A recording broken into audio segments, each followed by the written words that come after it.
Chapter 572. Life and death are determined by fate. Great Aunt, could you please give me some face? I'm the host today. Too bad. Yuan was immovable like a mountain and looked determined to fight. Su-yi didn't have a choice and could only put on a long face. Hold on, I need to ask for instructions.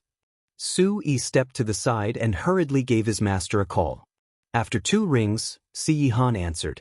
Su-yi spoke anxiously. Hello, ninth master, what is it? The man's deep voice came through the phone. What else? Your wife is causing trouble again. I might not be able to handle this situation anymore. How could such a thing happen when she's just a spectator? I'm going to break down soon, alright? Su-yi whined in his heart, but he had to suppress his emotions on the surface. He reported what happened with careful detail, then trembled in fear as he said, This has never happened before. I really can't make a decision, so I'm here to ask you for instructions. What should I do now? Your wife insists on fighting. I can't convince her not to, so please do something. Finally, after a short moment of silence, a clear and cold reply came. Sure. What? Sure? What do you mean by sure? Su-yi was dumbfounded. He was about to speak when he heard his master's calm voice. Follow the rules of a knockout tournament. What? According to the rules of a knockout tournament? Following the rules of a knockout tournament means that life and death are determined by fate. Master, did you make a mistake somewhere? If Miss Wan gets hurt, how am I going to answer for it? Hello. 90. Su-yi was about to probe further, but Si-yi-han hung up. Seeing Su-yi in a daze, Yuan Sheng said, Housekeeper Su, Master obviously wouldn't allow such a dangerous event. I guess you better convince Yi. Before Yuan Sheng could finish his sentence, Su-yi looked up and interrupted him. 9th Master agreed. What? Yuan Sheng was stunned by his reply. All the bodyguards at the scene were astounded as well. Very soon, the shock in Yuan Sheng's eyes quickly turned to a subtle happiness, but he acted like he was in a difficult position and said, But if I accidentally hurt Miss Yi, I might not be able to account for it. Although Su-yi was at an extreme loss, he could only quote what Si-yi-han said, Master already ordered that it shall proceed according to the rules of a knockout tournament. When Yuan heard that, she raised her brows slightly and her expression turned gentler. Su-yi's words ignited an uproar once again. Everyone below the ring was waiting for a good show. If she hadn't courted death, she wouldn't have to die, huh? 9th Master is probably sick and tired of this woman acting up all the time and wants to give her a lesson, right? Yuan Sheng didn't have to be apprehensive about it anymore. Of course, he couldn't kill her, but it was perfectly fine to give her a little lesson. In the crowd, Luing looked towards the ring unsympathetically. He already knew this would happen. Someday, this woman would have to pay for her stupidity. Not everyone would give her face. With Yuan Sheng's audacious ambition plus the master's promise, he would definitely give this woman a lesson today and make a name for himself. After he received permission to proceed, Yuan Sheng wasn't apprehensive anymore. He looked content like he was sampling a dessert after a meal and spoke like a gentleman. Miss Yi, although this is a fair competition, you're a woman after all, so I will try to end this in 3 moves to prevent hurting you. Chapter 573. Tyrannical. Listening to how Yuan Sheng was pretending to have some humility, Yuan stood in the same spot without any expression and didn't say a word. When Yuan Sheng was done talking, he adopted a starting pose, his palms faced forward with one leg striking high in the sky. His entire body was like a tiger springing down from a mountain, overbearing and threatening. Hee, this woman came at the right time. I was struggling over how to show my loyalty towards Miss Ruoshi. Below the ring, most people were cheering aside from Dark Team 1. After all, nobody liked having a woman running into the ring without permission, nor did they like being given orders and criticized. This woman courted death of her own accord. We can finally teach her a little lesson. She really thinks the Dark Team is weak, huh? Leader Yuan, 3 moves is too much. I think 1 move would be enough. She's so weak that I'm scared her bones will break with just half a move. Yuan didn't care about this mockery at all. She placed one hand behind her back and turned to Su. Can we begin? Su-yi coughed lightly. Yes, yes, you may begin now. I have to remind you, Miss Wan Wan, fists and feet have no eyes in the ring and one is responsible for one's own life or death, so please prioritize your safety and don't act impulsively. You must not. Yi Wan Wan frowned. Naggy. Su Yi prepared a whole list of reminders that he didn't get the chance to say. Following Yi Wan Wan's scoff, an oppressive figure flew over. In the next second, there was a resounding pow. Yuan Sheng, who previously moved confidently and with ease, was like a kite with a broken string as he was sent flying across the ring. His body knocked against the pillar at the edge of the ring. The pillar cracked. Yuan Sheng spat out a mouthful of fresh blood instantly and leaned against the pillar for support so he didn't fall out of the ring. Yuan Sheng hadn't reacted to what happened yet when Yuan Wan's elbow appeared like a huge mountain and struck him on his shoulders. Yuan Sheng dropped to the ground in an instant. Yuan Sheng stood up and hadn't had time to process what happened when a terrifying figure charged at him. His body knocked against the same pillar again. Bang! The pillar broke immediately. Yuan Sheng's body flew out and looked as if he was about to land outside the ring. This is bad. At this second, a powerful force grabbed Yuan Sheng's collar. That force brutally flung him towards the ring, then slammed him on the ground, causing an explosion of dust. Ouch! Cough cough. Within a short 5 seconds, there were 3 moves. Yuan Sheng's sternum was shattered into pieces, his back was unbearably painful and his face was bruised and swollen while fresh blood flowed everywhere. Yi Wan Wan looked condescendingly at the man who was about to fall out of the ring but was dragged back inside by her. She curled her lips lazily, speaking in a low voice. You want this to end soon? I'm afraid I'm not going to let you. Let's take half an hour, not a second less. Pow! Yuan Sheng's body was sent flying like a torn rag once again. After that, the entire ring was filled with sounds of his body being slammed down repeatedly and the chilling sound of his bones breaking. There was a total of 8 pillars in the ring and Yuan Sheng already broke 5 of them. Su Yi. Chapter 574. Can Ninth Master stand it? At this current moment, all the bodyguards stood there in a daze and didn't even breathe. Below the ring, someone swallowed with a loud gulp. Gu Lu. What's going on? It was like a feral dog was let off its leash. Nobody understood what just happened. Smash. After over 20 minutes, the 6th pillar was broken as well. Yuan Sheng's mind was in a whirl. He was already beaten senseless and fear encapsulated him as he watched the tyrannical figure make her way towards him. He rapidly crawled backward. How is this possible? How is this possible? This woman was simply the devil.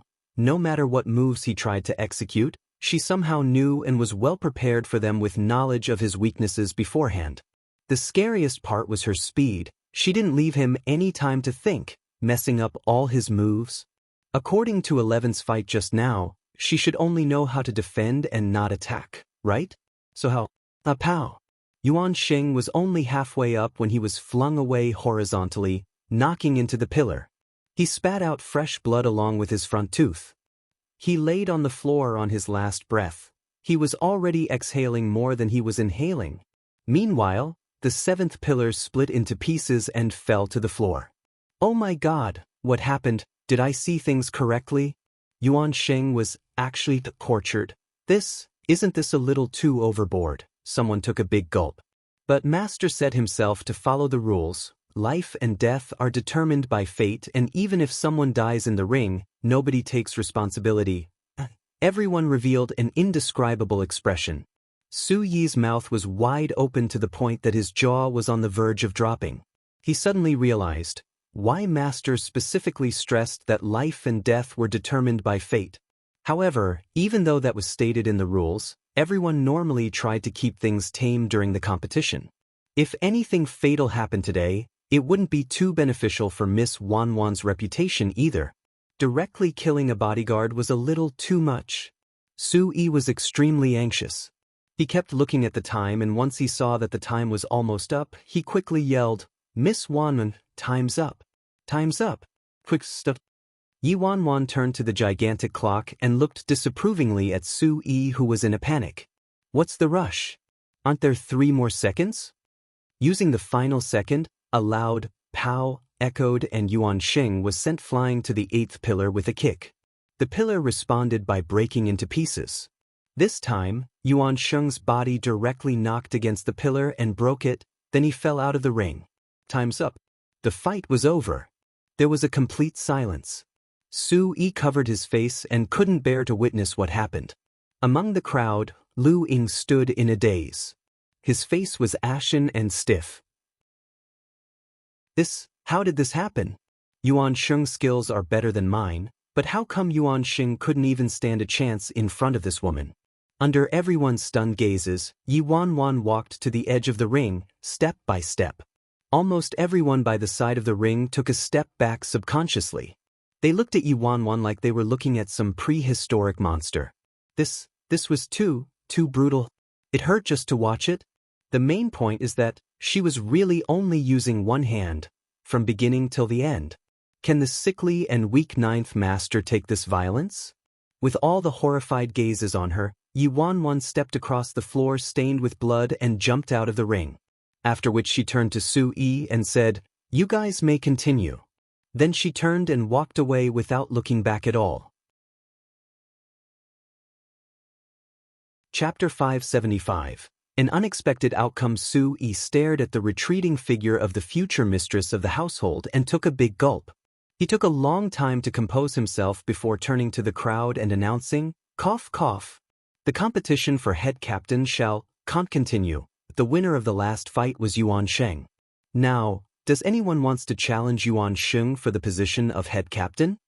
Following Su Yi's announcement, all the bodyguards at the scene snapped back to reality from the bloody scene they just witnessed. A few of the team leaders who were qualified to challenge the head captain looked at Yuan Sheng, who was beaten to a pulp, then turned to look at each other, confused. Yuan Sheng's in this state right now. How can he continue to fight like this? We would have an unfair advantage, right? Furthermore, he looks so pathetic, we wouldn't bear to fight him. Yuan Sheng laid on the ground with his last breath, fresh blood still flowing out of his mouth, and his eyes were filled with gloominess and hatred. He couldn't accept this outcome at all. This idiotic woman. How could this happen? He was actually beaten up so badly that he couldn't retaliate at all in front of so many people. But no matter what, this post of head captain would still belong to him. "Are you all right?" Qin Ruo. She walked over hurriedly. She got Lu Ying and the others to help him up. Although events of the competition were different from what she expected, at least it was still within her control, and she gained control over the post of head captain. If not for that woman, everything would have been perfect. Su Yi asked again and nobody responded. Hence, Su Yi coughed lightly and said, "All right, since nobody wants to challenge him, then I declare that the head captain of Dark Team this time is... I want..." At this moment, someone's stuttering could be heard. Su Yi turned to the youth who spoke up. "You what?" "I want you want..." Su Yi's head was covered in black lines. "You want to challenge him?" Little stutterer nodded. "Yes." "Su Yi, are you sure?" All the bodyguards started discussing amongst themselves. "Damn, isn't this a bit ridiculous, huh? He's already beaten up and that guy still wants to challenge him?" "Exactly. Winning a fight like that isn't really considered a win, right?" Little stutterer harumphed and glared at those people. Can't I challenge him? Life and death are determined by fate in the ring. He can only blame his lousy skills for being beaten up like... It has nothing to do with anyone else. What has it got to do with me? Furthermore, I hate men who beat women up. It was so rare that little stutterer was able to speak with such eloquence. However, once they heard the last sentence he said, everyone's head was covered in black lines. Beat women ups. Which eye of his saw Yuan Sheng hitting a woman? He was beaten up from the start, all right? It was simply tyrannical. Once little stutterer finished speaking, he hopped into the ring self-righteously. Hearing the certainty and confidence in little stutterer's tone, Yuan Sheng, who was already half beaten to death, was nearly angered to death by him. The result of this competition came almost without any suspense. Yuan Sheng was almost crippled by Yi Wanwan's beatings. It was already very hard to climb back into the ring, and with a few attacks, he was kicked back down. Su-yi wiped his sweat and announced, "Little stutter, no I mean.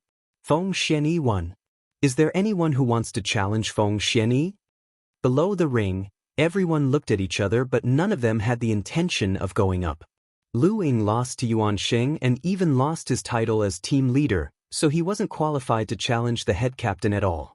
After 11 lost to Yuan Sheng, although he still held the status of team leader, he couldn't possibly challenge Little Stutterer. As for the other team leaders, the most skillful was the leader of Dark Team 3, but he already lost to Little Stutter previously, so the other team leaders obviously wouldn't voluntarily ask for a snub. So, the result of this head captain competition. Su-yi saw that nobody else was speaking up, so he declared, "Since nobody wants to challenge him, the newly appointed head captain is Feng Xian." Su-yi's voice echoed throughout the training grounds as he announced this unexpected outcome. Chapter 576. Indeed a little hardcore. There were no pillars around to act as barriers anymore, so Yuan Sheng's body flew directly out of the ring. He slammed onto the ground hard and couldn't move at all while he listened to Su-yi's announcement of the results. That blazing red vermilion bird ring fell to the ground with a ding, adding to the ridicule. Nobody expected that the post of head captain would actually land in Little Stutterer's hands. Damn. The post of head captain was settled just like that?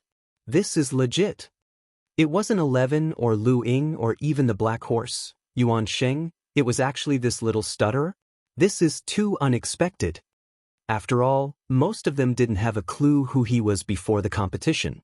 Everyone from Dark Team 1 crowded around Little Stutterer and was extremely excited. Haha, Little Stutterer. You're amazing, wow. That was so unexpected. You're completely shameless, but I love that. Well done. This is how you deal with that ignorant bastard. Otherwise, we'd be letting him off too easily. Little Stutterer corrected them sternly. Call me Feng Xian, and I'm not shameless, he's the shameless. You beat women up. Leader 11, don't be too upset. I took revenge for you already. What Little Stutterer said caused everyone to burst into a fit of laughter. Even 11's serious expression turned gentler. But the coolest part was our Miss Wanwan's tyrannical fight. Yes. It was simply too gratifying. The way she beat him up made me feel so happy. Did you guys see that just now? That dumbass Yuan Sheng was still posing in the ring when Miss Wanwan sent him flying with a single kick. Who on earth would bother posing in a fight? Just go up there and end it right away. Yi Wanwan watched as Little Stutterer ran into the ring. She was shocked herself. However, she really liked Little Stutterer's style of doing things. Letting others have a taste of their own medicine? They say you're shameless? Then I'll be even more shameless. Yuan Sheng's expression when Little Stutterer went up on stage was even more tragic than when Yi Wanwan beat him 100 times. Currently, all the other bodyguards were deep in their own discussions. After today's competition, everyone looked at Yi Wanwan with a different light. I really didn't expect that. That woman actually has some moves. Yuan Sheng was completely defeated. Exactly. Even though Lu Ying lost to Yuan Sheng, in the end, Yuan Sheng couldn't even fight this woman, so we can tell how strong she is without a second thought. No wonder Master was so relaxed and allowed us to follow the rules. Darn it. She looks so pretty and delicate too. Wasn't this a little too violent? Master's taste is truly hard to perceive. Cough. This is indeed a little hardcore. Miss Yuan Sheng struggled to speak. Qin Ruoshi beckoned someone to treat Yuan Sheng, then she looked in Yi Wanwan's direction. A cloud of darkness entered her eyes. This time, although 11 was no longer head captain, he was still the leader of Dark Team 1, not to mention that the head captain was now Feng Xian. As Yuan Sheng lost to Little Stutterer, he was only the leader of Dark Team 4.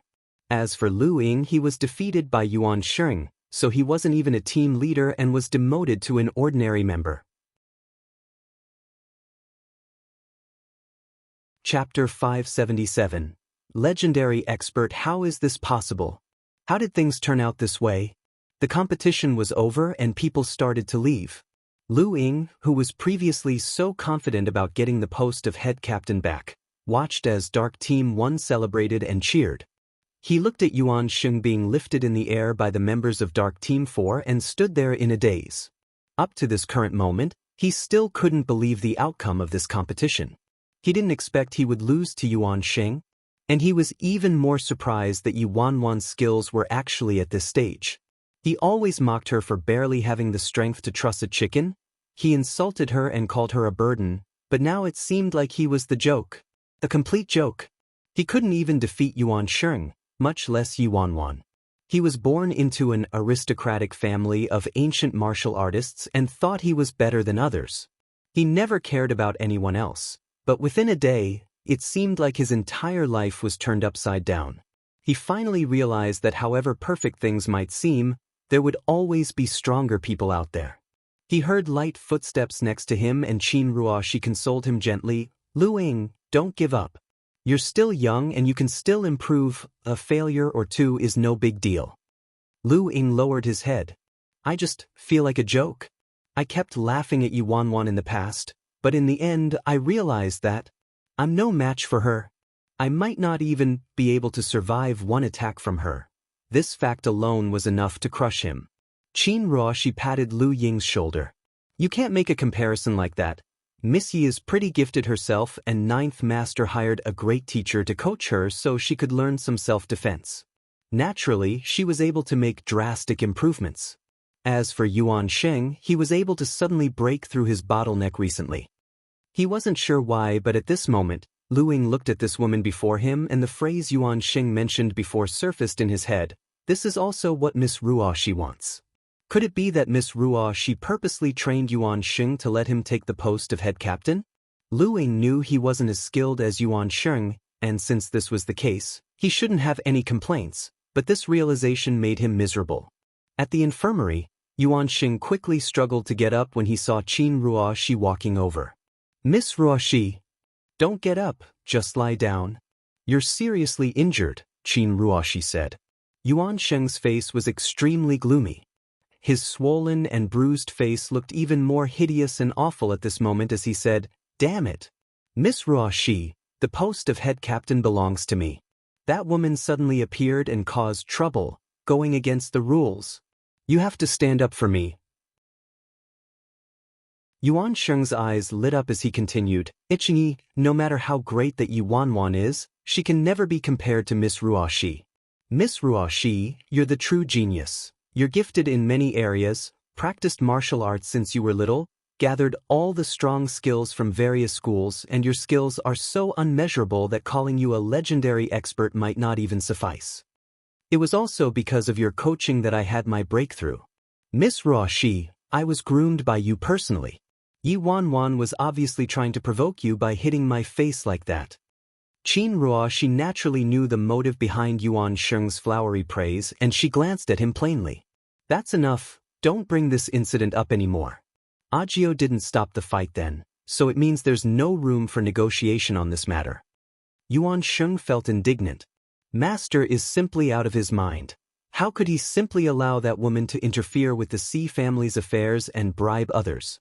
"But Miss Ruoshi, don't worry, I won't be like that idiot, Lu Ying, and only be devoted towards Ninth Master. In the future, if there's any news regarding this woman, I'll definitely report it to you immediately, not leaving her any opportunities to take advantage of." Chapter 578. With his master's EQ on the training grounds, Su Yi looked towards the cheering crowd surrounding Yuan Wan and his eyes flickered. At first, he didn't understand why Master would agree to something so ridiculous and let 11 and Feng Xianyi hire Miss Wan Wan as their teacher. Now, he finally understood.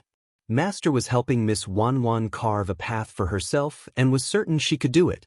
The various factions in the Xi family were very complicated and difficult to deal with. When the old master absurdly produced many illegitimate children, it caused the Xi family to be in turmoil and the entire family nearly fell apart. The Dark Team old master left behind was a mess as well. It was only when the original master, who was originally disinterested in his right of inheritance, suddenly returned to power and quickly cleaned up the entire family that the C family finally maintained some peace and stability for the time being. Under such circumstances, just saying Yi Wanwan will be the future mistress of the household wouldn't be sufficient to tame all the powerful factions or eliminate all the voices of opposition. After all, with Yi Wanwan's current status, pushing her higher up would only put her in more danger. This was also the same concern he shared with the others when Yi Wanwan appeared before. In the past, Yi Wanwan was too unrestrained. With a person like her by Master's side, she really would get Master killed someday. He also didn't understand why Master would cling to Yi Wanwan and insisted on pushing her up to that position. It was only recently that Su Yi gradually changed his attitude towards Yi Wanwan. It was probably because he was extremely disappointed with his father that the old master never interfered with the family's fights, causing everyone in the C family to nearly forget about his existence for a long time. From Su Yi's point of view, the master didn't have any demands or requests, he didn't care about anything and definitely didn't know anything about relationships. He never even took a proper look at his own so-called childhood sweetheart, Qin Ruoxi, before. After all, with Master's EQ, women's actions were, in effect, simply for the blind, he would never get it. Hence, Su Yi was very surprised when his master, who never fought for anything, suddenly started vying for power. The second thing that was both unexpected and hard to understand was the intense manner that his master used to force a woman like Yi Wanwan to stay by his side. I wonder what sort of secrets lurk among all this. Not far off, the bodyguards were very excited. Miss Wan, you're awesome, you groomed a head captain. Actually, if it wasn't for that Yuan Sheng playing his dirty tricks, Leader 11 wouldn't have any problem being the head captain at all. Thankfully, our Captain Xian Yi was quick-witted and didn't allow Yuan Sheng to have his way. The bodyguards spoke as they got closer to Yi Wanwan. Miss Wanwan, please teach us a few moves as well. Leader 11 said you're able to see through a person's weaknesses and loopholes with one glance. Just how do you do that? Me too, I want to learn too. Yi Wanwan laughed. I'll teach you guys whenever I'm free. Seeing this group of passionate bodyguards, Yi Wanwan was deeply moved. In her previous life, even when she was already married to Si Yihan and was the mistress of the household, nobody really respected her. The more Si Yihan protected her, the more she was a troublemaking vixen in everyone's eyes and the more they couldn't forgive her. But now, after the head captain competition, she actually received sincere approval from these people. These bodyguards who revered martial arts skills had an obvious change in attitude towards her. The head captain and leader of Dark Team 1 were even her disciples. Chapter 579. Can't run away from meeting the parents. Although this was just a small change, it gave her a sense of satisfaction. In her previous life in that inharmonious world, she lost herself and everyone denied everything she did. It was as if she was useless scum who had to do the bidding of other people. It was awful. Previously, she didn't have a choice and was forced to trudge ahead by fate, but right now, she suddenly felt so different. Maybe staying by Si Yihan's side might not be as scary as I thought. Miss Wanwan, don't break your promise, okay? Everyone cheered with excitement. After that, someone suggested, let's go get some drinks to celebrate. Ah, sure. Tonight we have to drink till we're drunk. Little Stutterer skipped over to Yi Wanwan and invited her along. Tigre, Yi, Sisi, come along, and drink too, Yi Wanwan asked. Drink? The second they heard Little Stutterer and Yi Wanwan's conversation, everyone turned dead silent and the lively mood instantly froze. 3 seconds later, a couple bulky men pulled Little Stutterer to the corner. Who said we're going to drink? Head captain, don't talk nonsense. Ooh, hey guys, just said it, Little Stutterer said. No, we didn't. We're clearly going to diligently practice right now. A certain bodyguard corrected him self-righteously. Right, you heard us wrong. The others chimed in. Damn, letting Miss Wanwan drink? Is he asking for a beating? That wouldn't be a celebration, that'd be hell, alright? Is our newly appointed head captain a little brainless? We were almost beaten to death that time. Why would you make a suggestion like that? The bodyguards trembled as they looked in Yi Wanwan's direction. Miss Wan, We're going for practice right now. You should head back early to rest. Right, as if we're going to drink. After watching Miss Wanwan's amazing fight, we can't possibly still have the nerve to drink, right? Practice. Let's go. The group of people quickly dragged little Stutterer and ran away the moment they were done talking. Even the injured 11 was unusually agile. Yi Wanwan stood there and didn't even have a chance to speak. Hey, what the? Why did they get so scared when I was invited to drink? I wasn't planning on going anyway. I have a date tonight. Yi Wanwan didn't bother with those strange guys. She cheerfully headed back and got changed. In the blink of an eye, half the time dedicated to curing Si Han she agreed upon with the Si family's elders had passed. During this period, Si Han's condition varied. It was sometimes good and sometimes bad. But Yi Wanwan was still worried and didn't dare to let her guard down. Also, there was another issue that was a bigger headache. Previously, to convince her parents that she had really gotten over Gu Yuze, she told them she had a boyfriend. In order to put them at ease, she lied and said her boyfriend was very ugly and extremely ordinary. Now, her parents asked about her relationship every few days and dropped hints that they wanted to meet him soon. They even said they wouldn't mind if he was ugly. Yi Wanwan was simply on the verge of breaking down. Even though Si Han already agreed to it, the prospect of him meeting her parents was quite unpleasant, and with his current condition, she didn't dare to provoke him. Yi Wanwan was in the middle of picking out her outfit while having a big headache over this dilemma when suddenly, her phone rang. Yi Wanwan trembled when she saw the caller ID. I'm dead. Speak of the devil, Mom is calling. Chapter 580. Absolutely wouldn't mind if he's ugly, damn. Before, she was occupied with her studies and work. What excuse did she have now? The phone rang a couple of times before Yi Wanwan picked it up reluctantly. Hello, Mommy. Wanwan, are you busy today? Yi Wanwan didn't dare to answer immediately. Instead, she asked in a serious tone, Mommy, is anything the matter? Liang Wanjun replied, I knitted a sweater for you. When are you free to come over and pick it up? Oh, maybe in another 2 days. Can it wait until the weekend? Yi Wanwan asked. Sure. Why don't you invite your boyfriend over too? Liang Wanjun tried pushing. Yi Wanwan, I fell into the pit anyway. Yi Wanwan coughed. On the weekend? He's been working overtime the past few days and might not have the time. I see. Liang Wanjun sounded a little disappointed. Since Yi Wanwan rejected her so many times, she sensed something was off, so she remained silent for a while before carefully asking, Wanwan, you're not hiding anything from me, are you? Her daughter kept telling her that she got along well with her boyfriend, but on the other hand, she said she wanted their relationship to be stable before bringing him home. She tried probing many times but was always brushed off, so it was hard not to suspect that something was wrong. Truly, a mother knew her daughter best. I was so careful, yet Mommy could still tell? Yi Wanwan felt guilty and hurriedly replied, Nah, how could I hide anything from you? Liang Wanjun's tone became stern. Then tell me truthfully, how's your relationship with your boyfriend? Did something happen between the two of you? So she was worried about this. Yi Wanwan heaved a sigh of relief and explained, Nothing happened. We're doing great. What problems could we have? He's not a young master like Gu Yuze and doesn't fool around. He's really loyal to me. Since that's the case, Daddy and Mommy don't have to worry anymore. We just want you to be happy. With your older brother like this now, Liang Wanjun sighed. Mommy, don't worry. I'll be fine. Hearing her mother bringing up Yi Mu Fan, Yi Wanwan's face turned gloomy. Although her relationship with Yi Mu Fan hadn't worsened lately, it hadn't gotten any better either.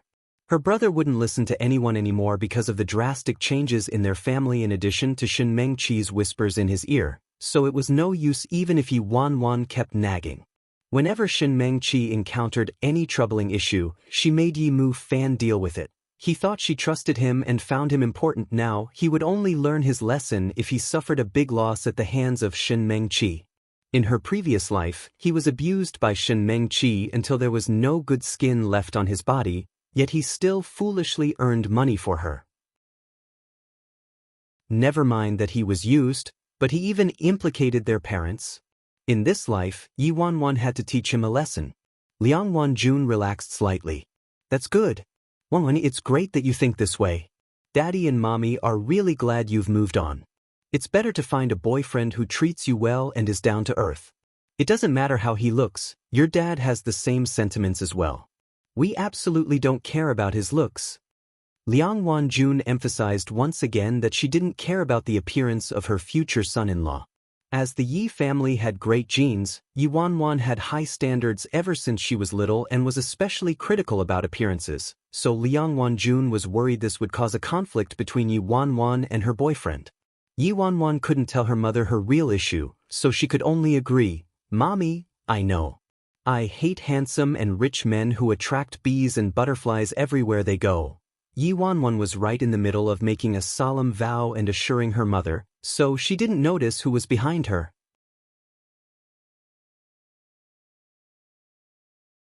Chapter 581.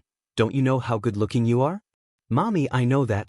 I hate those handsome and rich men who attract bees and butterflies everywhere they go. Yi Wanwan was right in the middle of making a solemn vow and assuring her mother, so she didn't notice who was behind her. Right at this moment, there was a sudden creaking sound of the door and the balcony door was pushed open without warning. Yi Wanwan turned around instinctively when she heard that, then she saw Si Yihan's tall and lean figure standing there with a book in hand. As she specifically asked Si Yihan to dress casually for the date that day, he was dressed in a simple white shirt and a bluish-gray cashmere coat. His dark, unstyled hair seemed unusually soft. He had a high nose bridge. His thin lips looked fickle like it was suppressing a sensual passion. His cold and clear eyes didn't have a speck of dust in them and he seemed much younger than usual.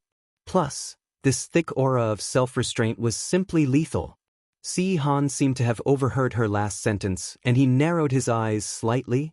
As for Yi Wanwan, she froze and remained in the same position, holding her phone as she stared at the unbelievably stunning face before her in a daze. Oh my God! Why would Si Yihan be here? Mommy, I have to hang up now. I'll chat with you again soon. Bye-bye. Yi Wanwan quickly hung up then swallowed hard. She turned to Si Yihan and stuttered, You, why are you in my house? Si Yihan strolled and then replied with 2 words without any expression, Good lighting. Alright, the lighting on my balcony is definitely the best. Si Yihan often comes over to my balcony to read or rest. Shit, I'm too careless. I don't even know how much Si Yihan heard. Yi Wanwan glanced at him carefully then tried probing. I was speaking to my mom just now. How much did you hear, Si Yihan? Not much. Yi Wanwan still felt uneasy and she continued probing. How much is not much?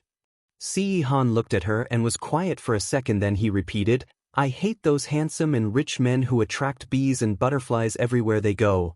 Yi Wanwan was speechless. Damn it. He actually heard that? Yi Wanwan hurriedly hopped over to explain. That's a misunderstanding. It's definitely a misunderstanding. You know, I was just saying that for my parents. I love men who are good-looking, rich, and attract bees and butterflies. Otherwise, I wouldn't be so smitten by you. Si Yihan's eyes flickered. Attract bees and butterflies? That's right. Did I say something wrong? Don't you think this face of yours is enough to attract bees and butterflies? Don't you know how good-looking you are? Yi Wanwan said seriously and started to suck up in all kind of ways. Si Yihan's lips twitched slightly, but from his expression, it was obvious he wasn't upset about it anymore. Yi Wanwan knew how to weigh his words and interpret his expressions since they'd been together for quite some time. Even when Si Yihan had facial paralysis, she could read his emotions and knew that the crisis had passed. Hence, she heaved a sigh of relief and continued to placate him. Wrong. Doesn't matter if he's rich, poor, handsome, or ugly. They have nothing to do with me. I only like you, baby.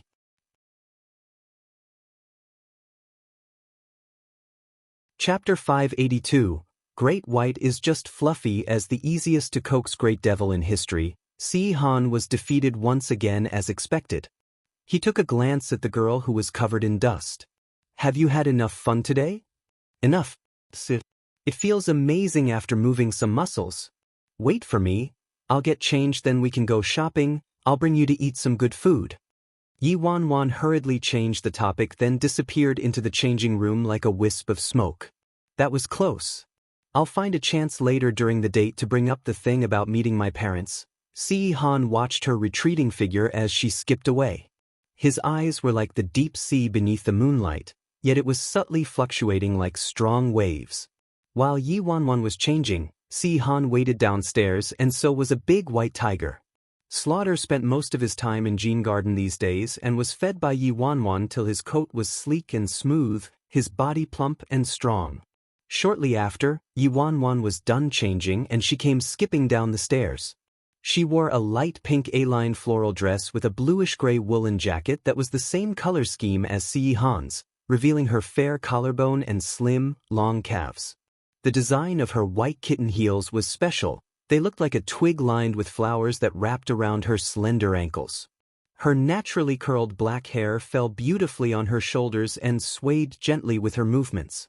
Her eyes were filled with fragments of light. She jogged lightly towards him. It was as if a blazing sun ran into his chest, causing the iciness that hadn't melted in years to thaw. "I'm done. We can leave now." The second Yi Wanwan said that she saw the big white tiger, sprawled across the floor akin to a white velvet carpet, lift its head up to look at her. That gaze seemed to be reminding her of something. Yi Wanwan hurriedly slapped her head. Wait. I have to feed Great White." Previously, she always stole food and sneakily fed it to Great White. Now that she was more daring and seeing that Si Han didn't seem to care, she fed him openly. Si Han sat on the sofa and shot a glance from his periphery at the white tiger whose presence was unpredictable in the past. For some reason, the tiger was always lazing around Jean Garden nowadays. His gaze was indescribable. After some time, Si Han asked, "Did it get fatter?" Yi Wanwan happily ran over with the steak in her little hand and paused before replying in a very serious tone, "Nonsense. He's not fat at all right? Great White is just very fluffy." Fluffy. The corners of Si Han's lips twitched subconsciously. Yi Wanwan was very satisfied with this assurance she gave herself and continued feeding him merrily. The fluffy Great White laid there lazily and enjoyed his steak leisurely. He swayed his tail lightly and didn't even mind when Yi Wanwan secretly rubbed his hair. "Oh, truly, like owner, like pet. Actually, Great White is just a little sassy. He's not that scary." After Yi Wanwan was done feeding Great White, she held Si Han's hand and they left. Outside, a group of bodyguards was about to leave for drinks and coincidentally bumped into Yi Wanwan and Si Han walking over from the courtyard. They were totally scared out of their wits and immediately took off at lightning speed and hid behind the bushes. "Quick, hide. Don't blow our cover." They already told her they were going to practice. Everyone watched as the vicious and violent girl from the ring just a while ago, now dressed in a pretty little dress with kitten heels and was holding their master's arm, looked so fragile like a little bird.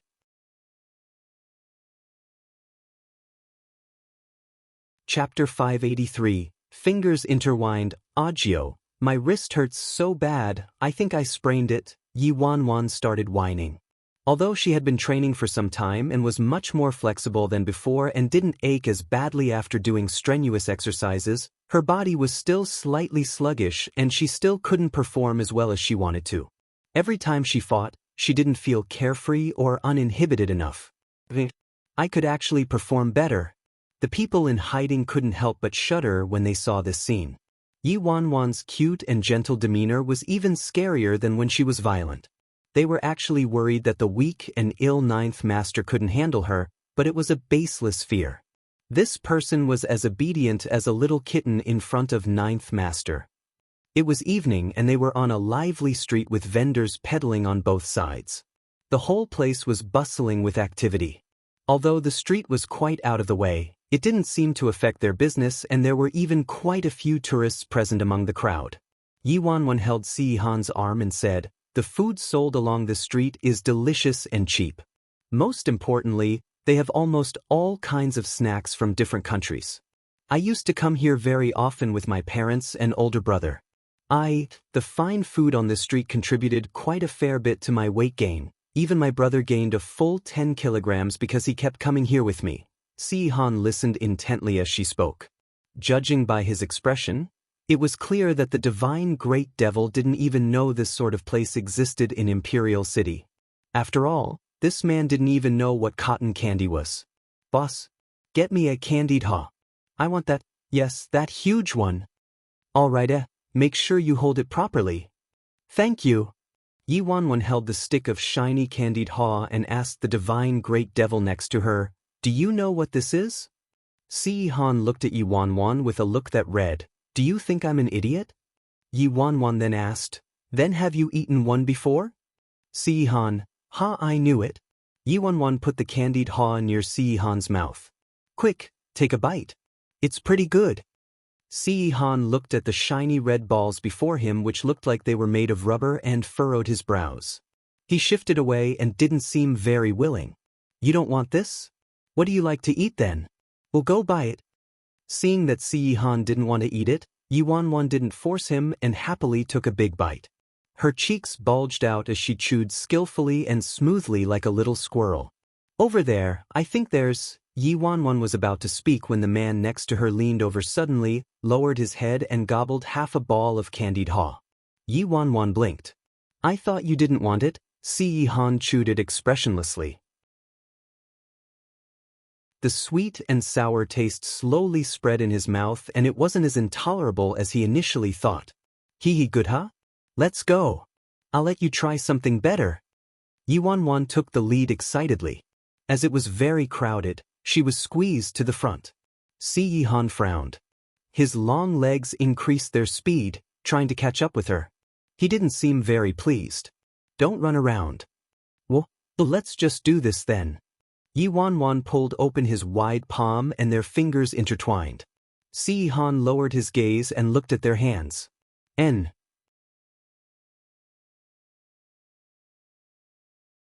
Chapter 584. This is your son-in-law. Yi Wanwan was akin to a hungry wolf among a flock of sheep. She kept buying tons of food every few minutes. Si-han's hands were almost full. Yi Wanwan turned around and looked at the iceberg beauty with his hands filled with bags of delicious food. She suddenly found this man glorious and glistening, a feast for the eyes. "He's too perfect. What is it?" Si-han asked when he noticed Yi Wanwan's blazing stare. Yi Wanwan stood on her tiptoes and pecked him on his cheeks. "Nothing much, you look really good. Can I take a longer look?" Si-han's gaze instantly turned more intense. Yi Wanwan was basking in the moment with the beauty by her side and great food around her, so she didn't notice the two people behind her. At this moment, Liang Wanjun and Yi Xiaoting were following behind Yi Wanwan with bewildered looks on their faces. Both husband and wife were initially there to shop and eat, but they suddenly saw a familiar figure who really looked like their Wanwan. Yi Xiaoting was suspicious. "Did you see the wrong person? You just called her and she said she's really busy. How could she be here shopping and eating all of a sudden? It's Wanwan for sure. How could I not recognize my own daughter?" Liang Wanjun was certain. Yi Xiaoting took a glimpse at the man next to the girl. Who's that man next to her then? Both of them were holding hands and acting so intimate. They were obviously lovers. "I thought Wanwan's boyfriend is very average?" Wanwan mentioned a few times that he looks extremely safe. This definitely doesn't match her description, right? Which part of this man is ordinary and safe? Liang Wanjun wasn't sure either. Strange, what's going on? But that girl is obviously our Wanwan. But why would Wanwan be shopping and eating with such a good-looking man? Could it be that I'm old and saw the wrong person? The husband and wife still weren't sure after following her for some time. Finally, Yi Xiaoting told his confused wife, "Why don't you just try calling her name?" Liang Wanjun thought about it and after getting slightly closer, she called out, "Wanwan?" In front, Yi Wanwan was thinking about what to eat next when she suddenly heard an extremely familiar voice behind her. Hence, she turned around instinctively. She saw her own parents standing there. In the next second, the smelly tofu in Yi Wanwan's hands smashed to the ground and she was dumbfounded. "It's really you? Why are you?" Liang Wanjun looked at her daughter, then at the tall, extraordinarily good-looking, eye-catching man who had a strong presence. She was completely shocked. Yi Xiaoting was stunned as well. "What this is?" Yi Wanwan's heart burst into a tsunami, turning the sky and earth upside down. "Shit. Must I be so unlucky?" She didn't even have the chance to tell Si Han about meeting her parents yet. In the end, she bumped right into them while shopping and her cover was blown just like that? Damn. How should I clean up this mess now? Her first reaction was to let go of her hand, but Si Han grasped her fingers even tighter. Yi Wanwan stood there in a dilemma and nearly broke into tears. "Daddy, mommy, please. I beg the both of you to stop looking at your daughter like she cheated on her boyfriend for a gigolo, alright? Actually, he is that ordinary and safe future son-in-law I was talking about, ah."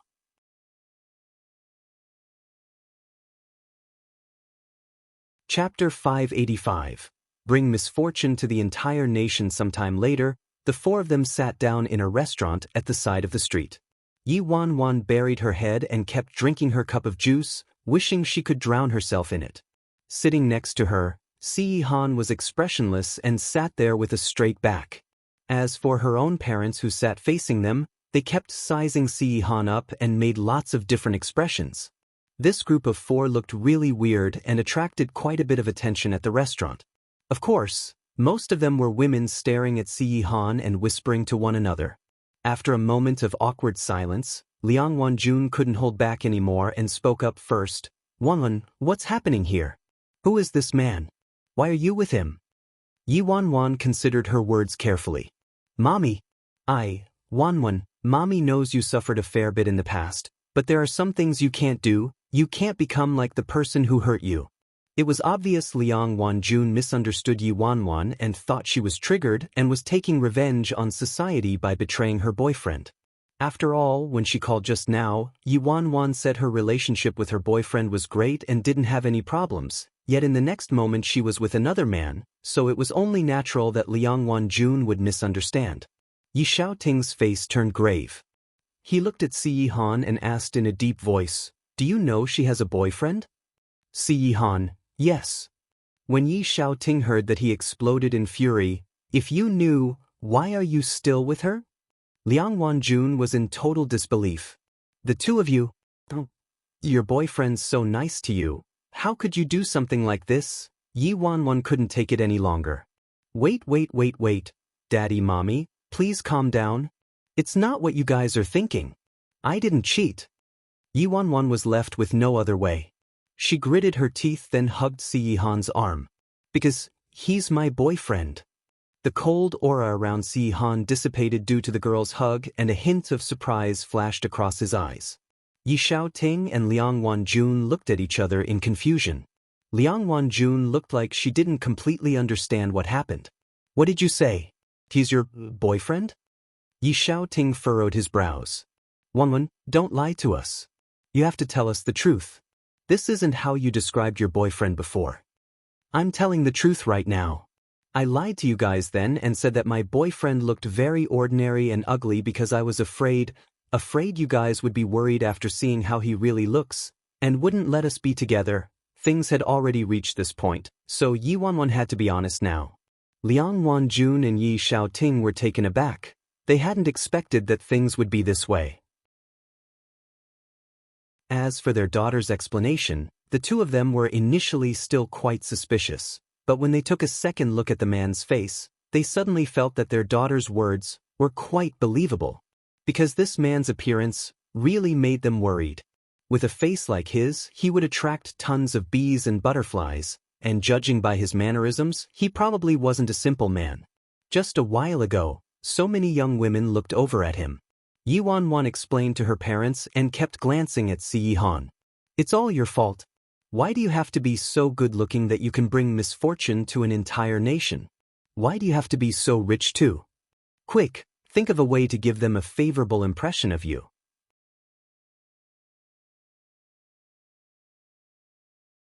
Chapter 586. Not scientific at all. After receiving urgent looks from Yi Wanwan, Si Han stood up to excuse himself and headed to the toilet. After much deliberation, The man whipped out his phone and tapped open a WeChat group consisting of 3 people which he had never spoken in before. "See Han, how do I leave a good impression?" At the same time, in a certain bar, Lin K was initially looking at his phone out of boredom when all of a sudden he saw something on his phone. He spat out a mouthful of whiskey directly across to Xie Zhizhi. "Fuck. Lin, why are you so disgusting?" Xie Zhi patted the expensive suit he was wearing in disgust. Lin K exclaimed impatiently, "No? Quick, read the group chat." Xie Zhi pulled out his phone lazily. "What group?" Lin K howled. "WeChat group. The one with 9th brother.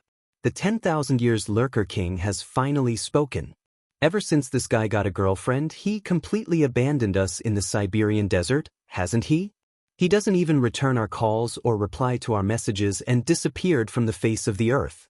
He doesn't even go to the office anymore. This is just like the poem. She slept till the sun rose high, for the blessed night was short. From then on the monarch no longer held morning court." 1. "See Han, how do I leave a good impression?" Lin K, Xie Zhi. At this moment, the 2 men stared at that mysterious message in silence. Lin K muttered, "Do you think 9th Master's phone is hacked?" Xie Zhi frowned. Which extraordinary hacker could do that? Lin K was astonished. So this is really him? He forgets loyalty when in love. Why would he care about us? Could it be that they broke up, huh? 9th brother is finally returning to the single dog trio, huh? Single dog trio? Xie Zhi gave him a side-eye. "Don't include me. Even though all the girls in the entire country like you, so what?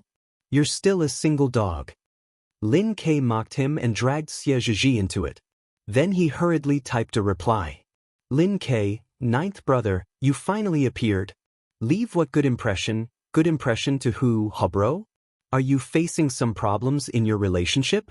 Quick, tell little bro here." Lin K excitedly waited for some juicy gossip. Within less than 3 seconds, a reply came, "See Han, Wan's parents."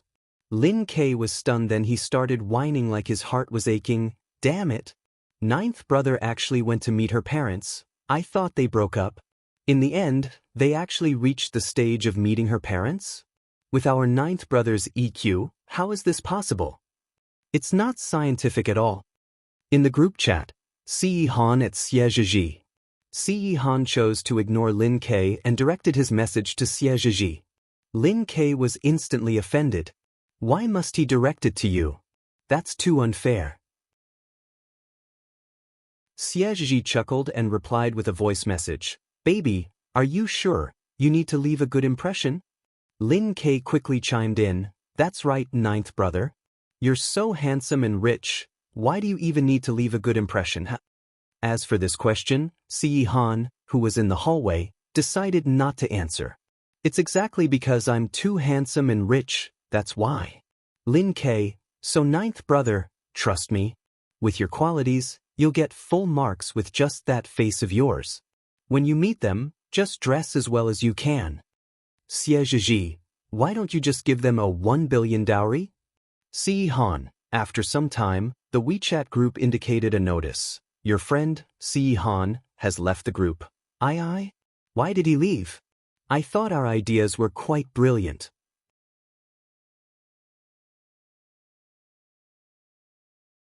Chapter 587. He can definitely provide for me after some time, at the restaurant. See Han, who had failed in getting any help, returned. Yi Wanwan glanced at him suspiciously. Why did he take so long? After Liang Wanjun and Yi Xiaoting had confirmed with Yi Wanwan once again that Si Han was the boyfriend she described before, they calmed down slightly. Thus, Yi Xiaoting considered his words before he turned to Si Han and asked, "Mr. Si, may I ask you a few questions?" Si Han, "Yes." Yi Wanwan interrupted uneasily, "Daddy, Mommy, you can just ask me if you want to know anything." Wanwan, "Don't say anything," Yi Xiaoting warned her sternly. Oh, Yi Wanwan could only obey, but her heart was beating nonstop. According to the general routine, her parents would definitely ask about Si Han's parents and questions relating to his job. If he gave technical answers to these questions, everything would still go smoothly, right? As expected, Yi Xiaoting started his interrogation. I wonder what Mr. C's parents do for a living? Si Yihan, my father passed away. Yi Xiaoting, then, what about your mother? Si Yihan, her whereabouts are unknown at this moment. Yi Xiaoting was taken aback. Excuse me? Liang Wanjun probed, what do you mean? Yi Wanwan was speechless and held her head with her hand. I asked you to be honest so they'd like you, but you didn't have to be so brutally honest, right? Si Yihan replied truthfully, she already left the family by the time I started to form memories. Yi Xiaoting and Liang Wanjun looked at each other, then Liang Wanjun continued asking, then what do you do for a living now? Si Yihan, stay idle at home. Yi Wanwan's head fell onto the table. This relationship is over. Father is dead, mother is missing, and he doesn't have a job. Which parent would entrust their daughter into the hands of this man? As expected, her parents' faces darkened. Yi Xiaoting tried his best to keep his composure and continued, then how did you meet our Wanwan? Captured me directly. Once Si Han answers this question, everything will be blown to pieces. Yi Wanwan quickly answered before Si Han could speak. Daddy, Mommy, let me answer this. My boyfriend's not very good with words. My boyfriend's parents got a divorce when he was really young as they couldn't get along. His mother has been overseas all these years and is no longer in contact with the relatives here, so he's not sure about her whereabouts now. But he heard through his friends that she's doing pretty well, and as for his father, he passed away in a traffic accident. Yi Wanwan managed to change the strife Si Han described into an ordinary scenario with just a few sentences. Hearing what their daughter said, Yi Xiaoting and Liang Wanjun's faces warmed up a little. Although they weren't very satisfied with the other party's family situation, they weren't any better themselves, so they didn't ask for much. Furthermore, things like this weren't up to the younger generation like him to decide. Yi Wanwan was very eloquent. Her eyes didn't even blink as she continued, he's currently idling at home because he was so busy before that he didn't even have any time for me, so he took some time off work to keep me company. He receives quite good treatment at work and holds a position at C Corporation. Yi Xiaoting's face turned much more pleasant. C Corporation isn't bad, Yi Wanwan hurriedly said. Yes. He has a very stable job and there's almost no possibility of being dismissed. He'll definitely be able to provide for me. Huh, like who can fire him anyway?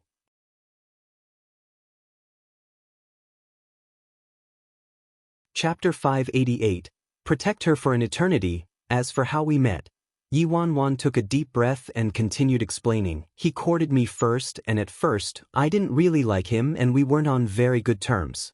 After all, I was still crazy in love with Gu Yuze and was hoping to salvage my relationship with him. I did many silly things and even fell out with you guys and G.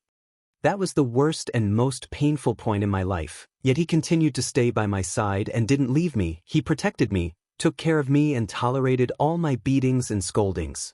Slowly, I was moved by him and finally accepted him. When Si Han heard that, he turned to the glib-tongued Yi Wanwan and his expression was indescribable. Yi Wanwan stared at him. Why are you looking at me?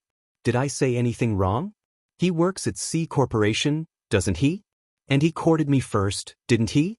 He courted me till I had no path in heaven and no door in hell. He didn't leave me, right? I used all kinds of methods to shake him off and still failed. As for tolerating my scoldings and beatings, didn't I cause enough trouble in the past? Provoking, scolding, and beating him, I did them all almost every day. Yet, his frozen face remained expressionless. If this isn't called tolerating my scoldings and beatings, what is? If we went along with what he said, we would have GG a long time ago, all right? I see. Yi Xiaoting and Liang Wanjun's faces visibly warmed up a little and they saw Si Yihan in a more positive light. Although his father was no longer around, his mother was overseas, but the most important thing was that he treated their daughter well and had a stable job. So, Daddy and Mommy don't have any prejudice against him just because of his looks. He definitely wouldn't do anything that would let me down. Also, your daughter's looks aren't very safe either, okay? So we're equals, right? Yi Wanwan said. Liang Wanjun was speechless. She looked at Si Han and said, "You should know a little about Wanwan's past, okay? This child, she can't take much hardship, so we're especially worried, afraid she'll be hurt again. We hope she can find a proper and nice guy, so we hope you didn't mind our questions just now." Si Han replied, "Not at all." Liang Wanju knew he wasn't good with words, but his eyes were bright and clear. He didn't seem like a playboy and was even better than those sweet talkers. Her approval for him increased. Yi Xiaoting warned in a deep voice, "Relationships aren't a game. Although nobody knows what will happen in the future, I still hope the two of you will be serious about one another, look out for each other and be together happily." Si Han took a look at the girl next to him. The depth of his eyes was akin to a calm sea and he spoke softly, "I'll protect her for an eternity." Yi Wanwan met his deep gaze and was taken aback. She hadn't expected that with his character, he could say something like this. Finally, after Yi Wanwan and Si Han were done sitting with her parents, the atmosphere was considerably harmonious, and since this was their first time meeting, her parents didn't make things too difficult for them by digging too deep, so they managed to get through it. When they returned to Jin Garden, Yi Wanwan still had fears remaining from the trauma. Yi Wanwan climbed up the stairs while she turned her head and complained to Si Han. Si Han continued following behind her in silence. He hadn't said a word throughout the entire journey and she didn't know what was on his mind. Who would answer their in-laws questions like that? Those who don't know might think you don't love me at all and want to break up with me. Forget it. Luckily, my EQ's high enough, so even though you have a deficit, I can make up for it. Yi Wanwan spoke with her head turned. In the end, she accidentally took a step in the air and her whole body fell backward. Thankfully, Si Han was right behind her and firmly caught her in his embrace. I didn't stand properly." Yi Wanwan stuck her tongue out and was about to speak, but in the next second, a shadow covered her as Si Han leaned down and kissed her on the lips all of a sudden.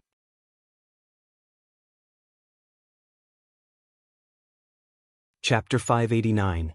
Kissed me all of a sudden. His slightly chilly lips came closer slowly and sucked on her lips gently. His arm around her waist tightened gradually and his kisses became more urgent. He used his jaw to open her mouth and absorbed every inch of sweetness from her.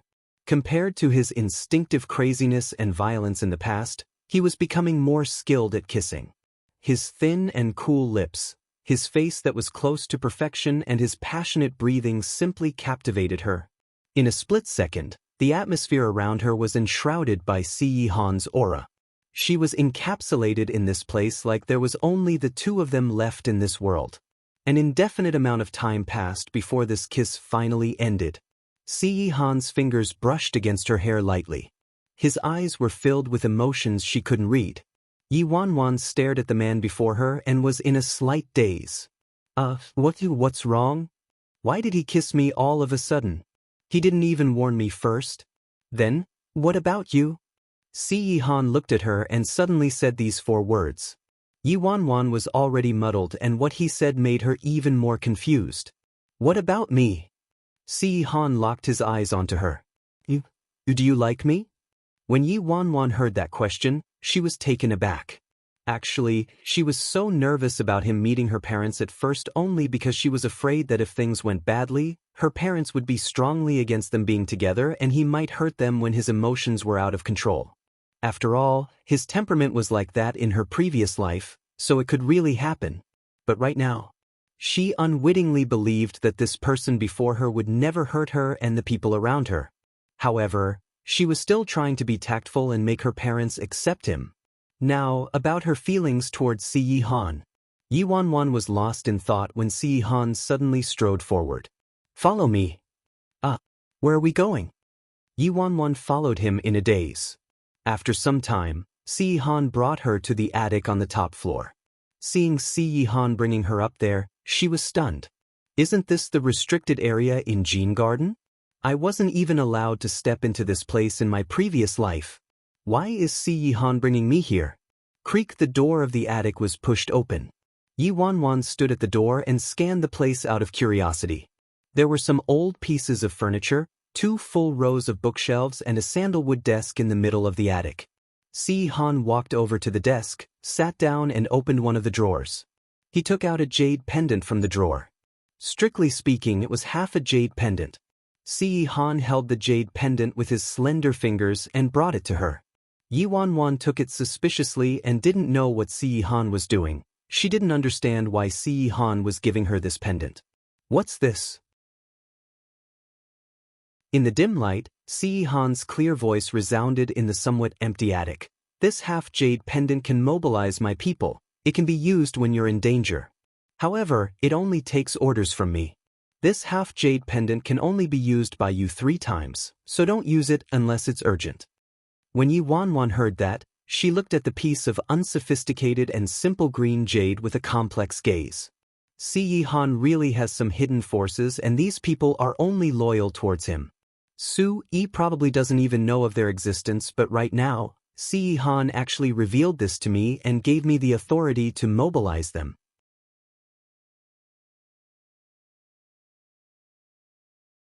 Chapter 590. I only want you. Without waiting for Yi Wanwan to finish thinking, Si Han took out a wooden box. After he opened the box, there was a ring sitting there. The ring was gray and didn't look special at all. It looked very old and had some engraving which she didn't understand. Si Han rubbed the ring gently and seemed to be thinking about something. He didn't speak for a long time. Yi Wanwan stood in front of the desk. She didn't dare to make a sound and interrupt him. She also didn't know what he planned to do. After all, he didn't take all these things out in her previous life. In her previous life, there was one time when Si Han seemed to have the intention of bringing her up to the attic, but Shen Mengqi got a hold of some information that the attic was filled with awful torture instruments and said it was where Si Han tortured people. So Yi Wanwan was especially afraid of the attic and never dared to go up. That time when Si Han wanted to bring her up there, the outcome was expected. She obviously didn't go and even caused a big ruckus. She thought Si Han wanted to torture her. However, she didn't expect that there wouldn't be any scary items in the attic at all. Did Si Han plan on giving me something in my previous life when he wanted to bring me up here? Si Han lifted his head and looked at her with eyes that were darker than the night. The power behind this ring is one you're absolutely unable to control for now. Bear in mind that you can only take over this ring once you have enough strength. Until then, I'll do my best to teach you some things. Si Han held her hand and placed the ring in her palm. In her previous life, Si Han hadn't been like this at all, speaking so much in one breath. But Yi Wanwan felt like something wasn't right the more she listened to him. It sounded like he was briefing her for his death. Was he giving her these things because he could die anytime? Yi Wanwan stared at the half-piece of jade and ring in her palm and felt as if her palm was scalding. Her heart tightened uncontrollably as well. Take care of them, Si Han warned her. His face was calm, like he hadn't said anything different from what he usually said. Yi Wanwan closed her palm, then slowly opened it. Following that, she looked straight into Si Han's eyes coldly and said, I don't want them. Seeing that Yi Wanwan rejected the items, Si Han furrowed his brows and his expression turned icy. Yi Wanwan placed the jade pendant and ring back on the desk in front of Si Han and spoke without any expression. Please take them back. I don't need these things. I don't want to accept his things. Si Han's face darkened instantly and his eyes turned dull.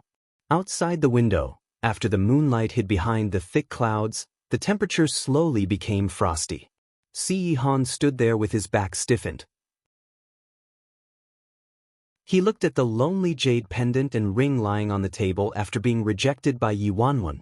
At this moment, Yi Wanwan placed both her palms on the desk and kissed his tightly shut thin lips. I don't need these things. I only want you. The second she landed on his lips, Si Han's eyes suddenly constricted and there was a burst of waves in his eyes. His face was filled with astonishment, like he hadn't expected Yi Wanwan to react like that. Yi Wanwan stared at him in a serious manner and said clearly, I only need you. You have to live on. Little drama, Yuan. What are all these? Si Han. These are the territories the king have conquered for you. Yi Wanwan. Oh, take them back. I don't want territories, I only want you, beauty.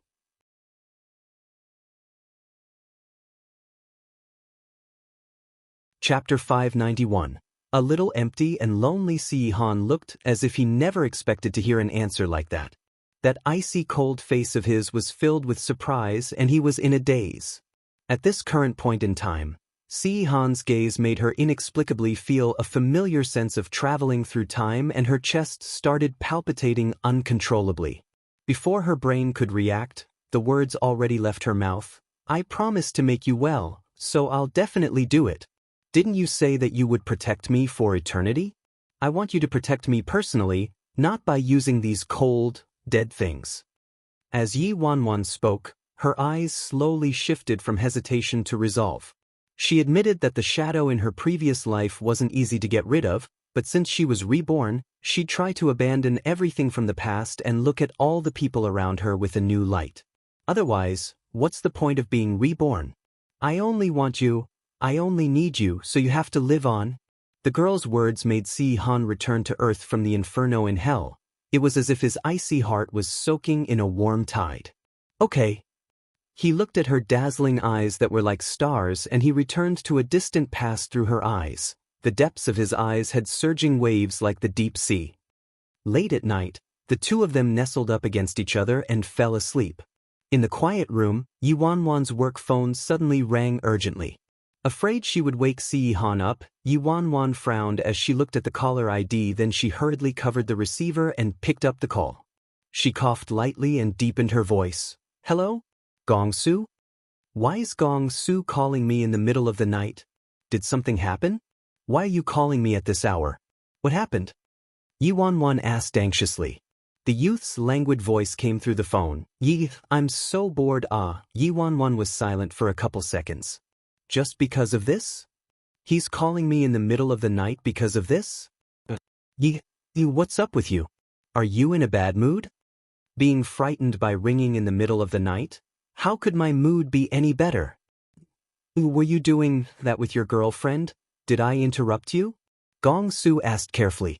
Yi Wanwan's mouth twitched a little and she thought she might as well just admit it. You know it, yet you're still wasting my time? Fine, Gong-Su whined. But I'm really bored. Yi-Ji, when will you arrange some job assignments for me? I feel a little empty and lonely. Yi Wanwan held her forehead. Are you done with the acting course I arranged for you? Not yet.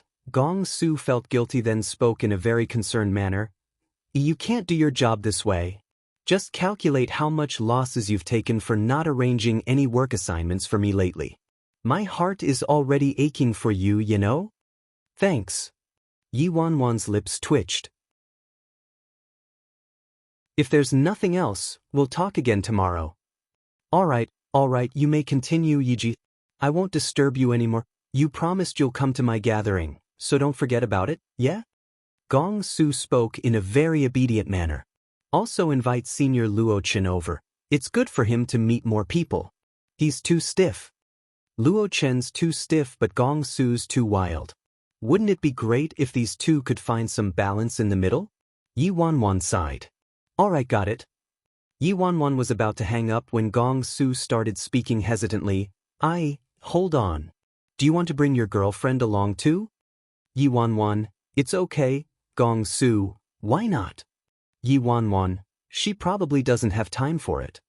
Scared that all of you will be terrified.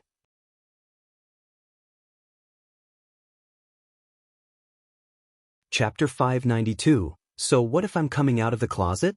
Oh, all right then. Gong-Su said in an exceptionally disappointed tone. But I'm really curious. Other than little Candied Plum, the person he wanted to meet most was probably this legendary girlfriend of Yi's who was rumored to be exceptionally beautiful. I also wonder when Yi-Ji will break the stereotype he has of me and introduce me to little Candied Plum. Speaking of which, it was too weird. He used all the connections he had and even followed Yi Bai's lead to find little Candied Plum, but he still couldn't find her at all. Right now, the only lead he had was Yi Bai. He finally managed to find his true love, yet heaven had to torture him like this. Why must his love life be so rough? And I'll hang up then. Rest early, staying up late is bad for your skin. Yi Wanwan hung up and had just placed her phone down when she felt an arm tightening around her waist and a warm breath coming closer. Yi Wanwan turned to the man next to her. Did I wake you up? Who called? The man was half asleep and his tone was slightly lazy. Gong Su called. He wants to treat me to a meal and I've dragged it on for more than a month. If I continue to reject him, he'll probably explode. This fella is really curious about you and insisted on me bringing my girlfriend along. How can I bring you along, huh? Hearing Yi Wanwan's rant, Si Han's face froze and his brows furrowed. He suddenly realized that he dug a large pit for himself before. If Yi Wanwan continued her male disguise in the entertainment industry, wouldn't he have to be in hiding forever? Si Han's face changed and Yi Wanwan could guess what was on his mind, so she spoke after some time. Actually, there's a way we can be together openly. Si Han looked at her. Yi Wanwan blinked. Why don't you come out of the closet, huh? Si Han. Yi Wanwan thought about it then realized that something didn't seem right. No, wait, if I came out of the closet, it also means that you have to come out of the closet too? Si Han gave her side eye, an expression that said, you only just realized, huh? A few days later in a certain upscale bar. Almost the entire second level was reserved by Gong Su. Aside from VIP guests, nobody else was allowed to enter at all. There was a big group of good-looking people from showbiz and the DJ put on some explosive tunes. The whole place was pumping. Gong Su crossed his legs, sat on the sofa and sipped his drink. He glanced at the flight of stairs from time to time and when people spoke to him, he would give a perfunctory reply, looking very distracted. More and more people filled the bar. Luo Qin, Han Xianyu, and the others arrived too. Yi Bai wasn't there yet. Gong Su had spammed him with countless messages before finally getting a reply that he was done accompanying his girlfriend and was on his way over. Hein babies, did you guys miss me? Tang Xinghua walked in wearing a tight shirt with a low neckline. Once Gong Su, who had his head buried and was busy texting, saw Tang Xinghua, he was in a rage immediately. Tang Xinghua, you traitor! You still dared to show up here? What did I do? Tang Xinghua was stunned. Gong Su looked heartbroken and whined, you're still pretending, huh? You were actually nominated as Golden Orchid's Best Supporting Actor. This is ridiculous, ridiculous. Didn't we say that brothers should walk together for life and go through thick and thin together? Gong Su and Tang Xinghua were both very similar. Both of them were second-generation rich sons with terrible acting skills. Now that Tang Xinghua received the Best Supporting Actor award, his status suddenly improved and from Gong Su's perspective, he naturally felt betrayed.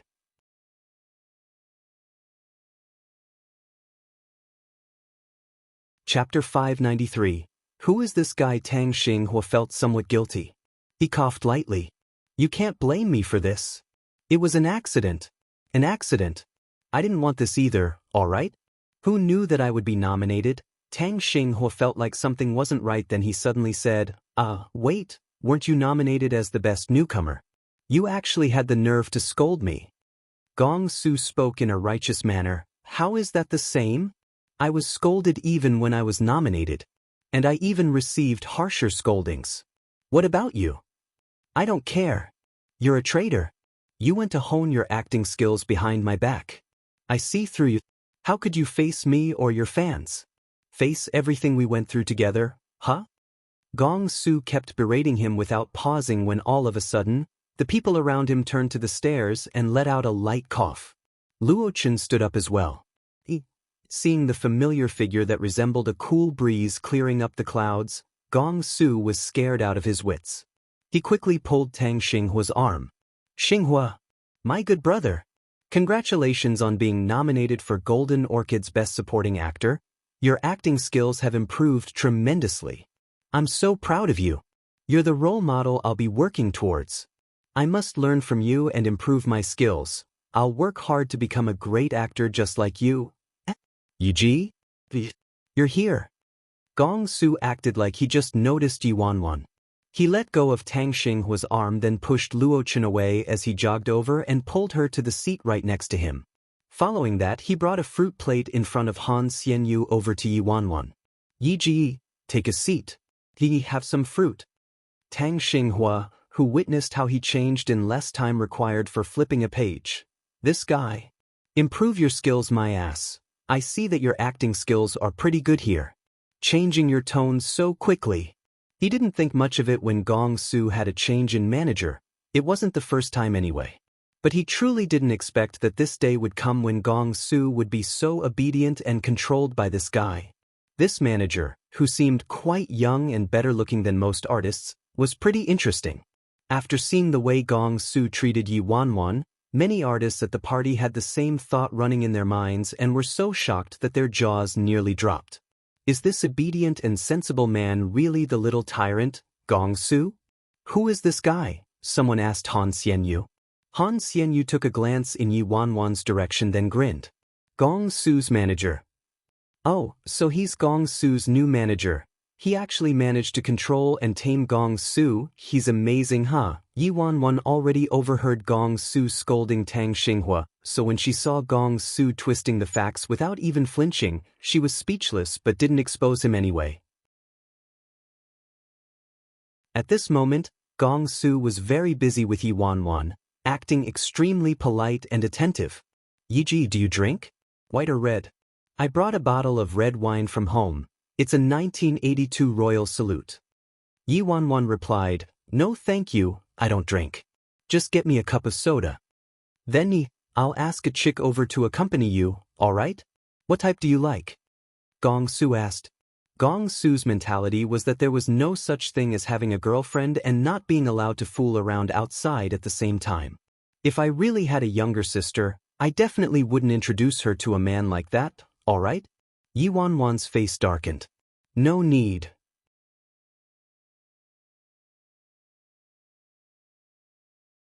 Chapter 594. Why must there always be someone competing for my manager's attention? Gong Su finally stopped forcing Yi Wanwan and started to take credit. I've been practicing my acting skills with my teacher obediently and haven't missed a single class. Oh. Tang Xinghua's expression. What? You just yelled at me, but in the end, you're the one secretly taking lessons. Do you have no sense of shame at all? Tang Xinghua couldn't listen to this any longer. Damn it. Gong Su, are you shameless? Who was the one who said? Before he could finish, Gong Su hooked his arm around Tang Xinghua's neck and dragged him aside. Shut up. If you sell me out, I'm done with you. Tang Xinghua pushed Gong Su away and straightened his clothes. What's up with you? Why are you so respectful towards that guy?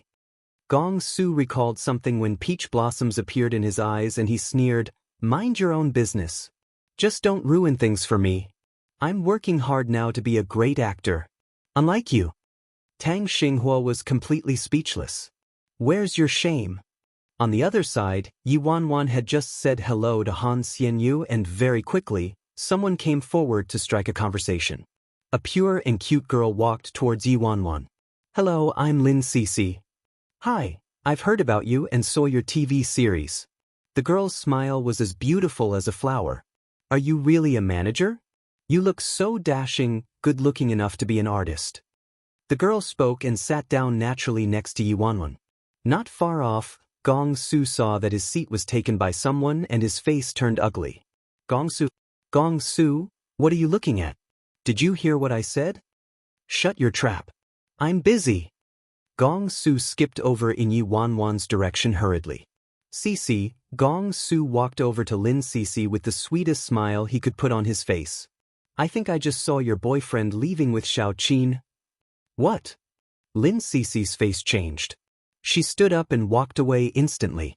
Gong Su managed to get rid of Lin Cece with just a few words, then he sat his butt down firmly next to Yi Wanwan and leaned over to whisper, don't get too close with this Lin Cece. This woman looks innocent on the surface but has a very messy life and is very wild. The moment Gong Su leaned over to Yi Wanwan, he smelled an especially nice fragrance. Yi puts on perfume? Seeing the way Gong Su was ratting on somebody, Yi Wanwan was speechless. Even you have the guts to talk bad about someone else? Huh? Who gave you this courage?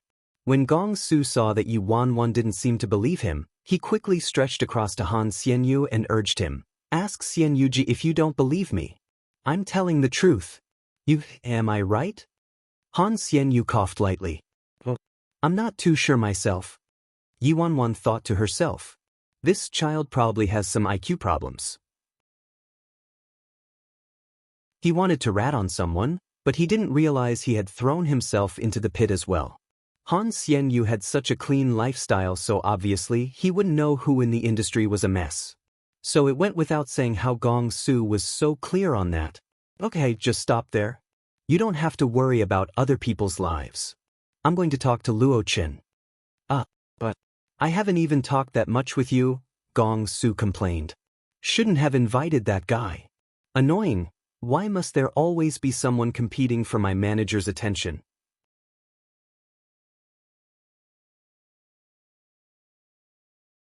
Chapter 595. The whereabouts of Big Missy Yi Wanwan walked over to Luo Chen and chatted with him about the filming process of Terrifying Dragon 2 so far, and also gave him the magazine cover photo shoot assignment she recently accepted for him. In the end, she had just spoken a few words with him when a couple young girls came over excitedly.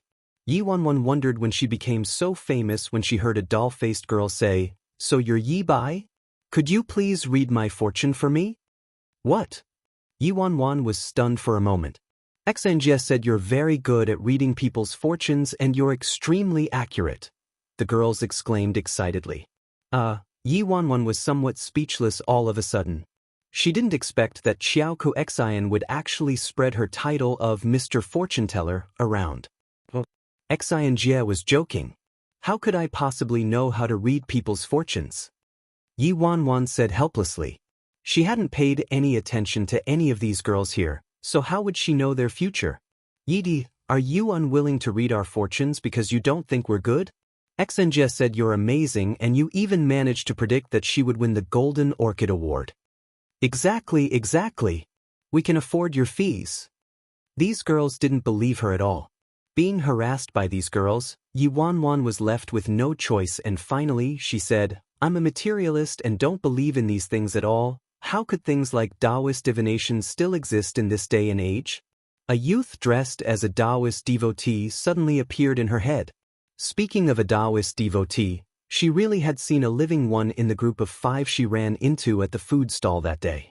One of them sold animal bones at a stall, another one liked putting on an icy cold face, one was very muscular, one was a feminine and bewitching man, and there was one, who was the most exotic, dressed as a Taoist devotee. That time, those people didn't have enough money to pay for their meal, so she paid for them since she benefited from nameless Nia. In the end, that devotee read her fortune for free and told her very firmly that she had luck with romance. Finally, Yi Wanwan racked her brains and finally managed to convince the girls that she didn't really know how to read fortunes. At the same time, late at night, in a certain martial arts aristocratic family, a bewitching man sat on the head seat with a faint smile on his mouth. On both sides of the head seat were a couple pale-looking elders standing there. Branch of Nie clan, Hithisk. After a long while, the bewitching man chuckled. This martial arts aristocratic family was the European headquarters the Nie clan built in Z country. They were very powerful in Z country and were also renowned, but today they met an unexpected guest. The head elder was dressed in white and his hair was a little grizzled. Although he was quite old, his eyes were still very spirited. Since the headquarters is in Europe, as a branch of Nie clan, you guys were able to do as you liked and established yourself, changing the surname Nie and calling yourself the Zhou family. The guts you guys have are really commendable. The bewitching man's gaze was as sharp as a dagger as he looked at the white-shirt elder. Who exactly are you and what do you want? The elder in a white shirt furrowed his brows deeply. This extremely bewitching youth barged into the mansion out of nowhere and killed countless talented members of the clan with just a few moves. His strength was frightening. I'm not here for much today. I just need you guys to tell me the whereabouts of Miss Worryless Nia. The man laughed. Hearing that, all the elders were shocked. Worryless Nia was the big missy of Nie clan's European headquarters. It was said that she had been missing for 4 years and the last time she appeared was rumored to be somewhere near Country Z.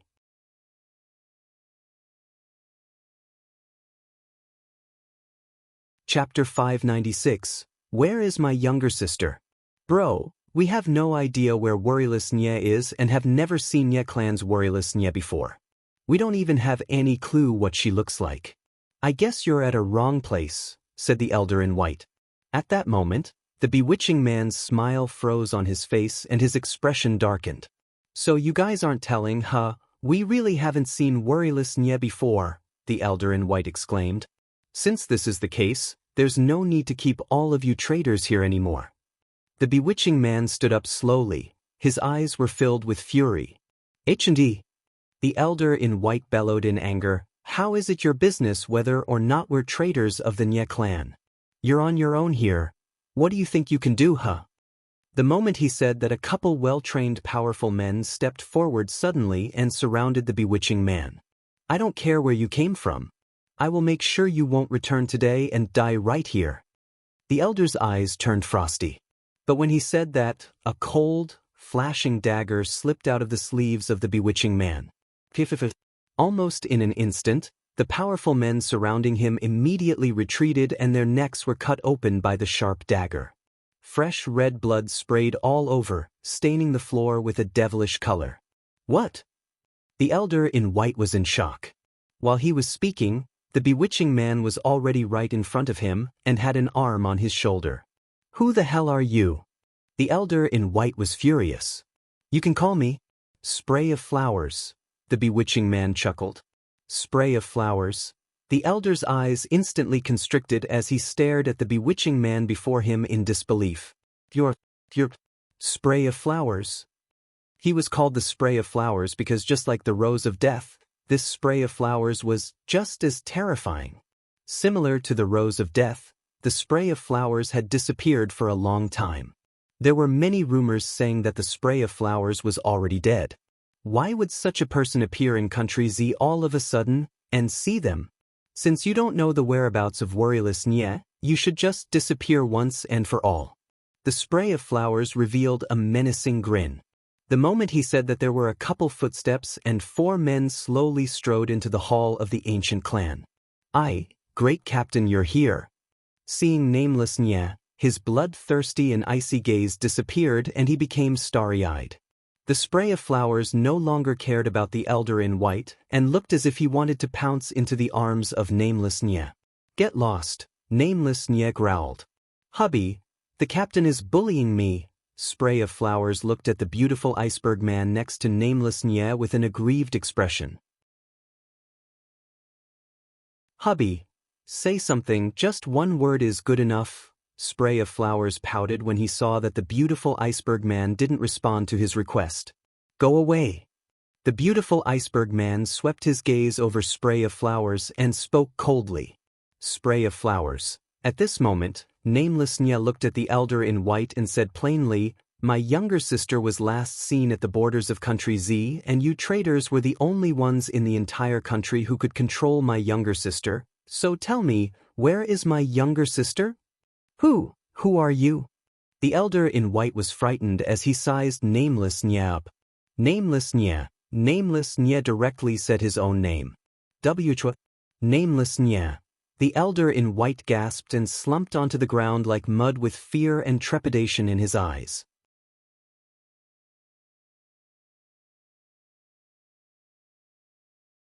Chapter 597.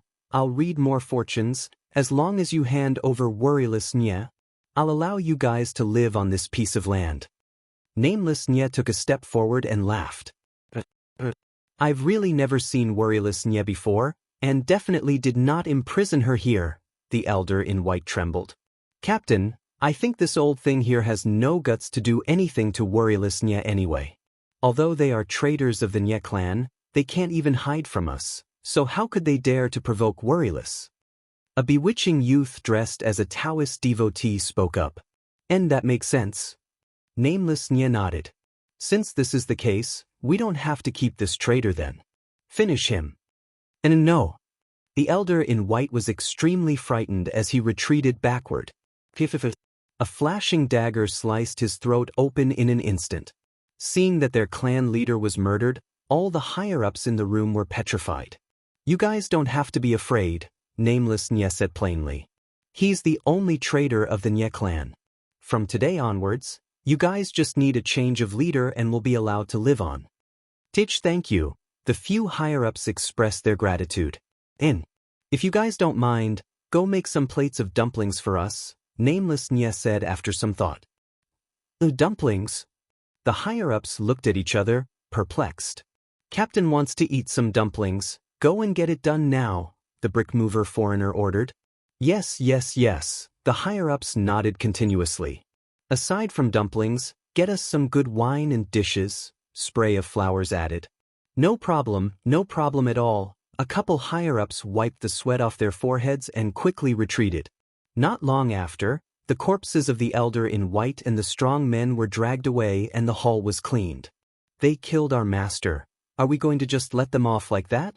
A certain higher-up gritted his teeth. Tieske, do you have any idea who that Nameless Nye is?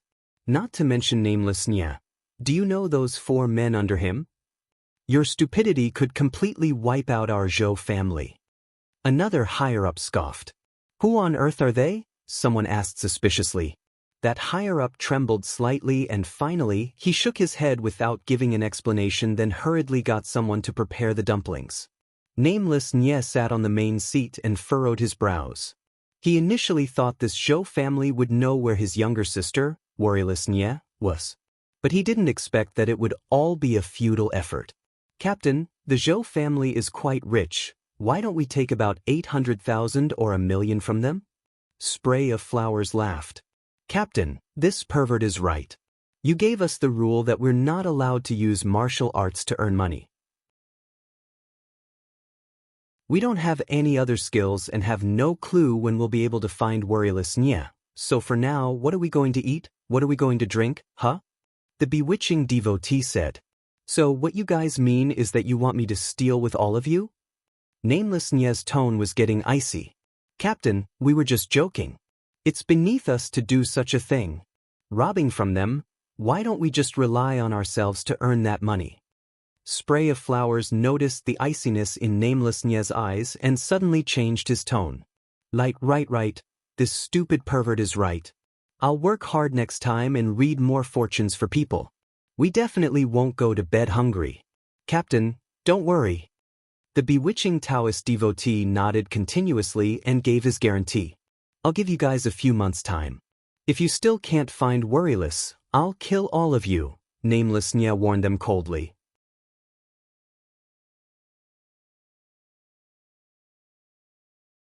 Chapter 598. Had a baby with a wild man. Spray of Flowers had a sad face when he heard that.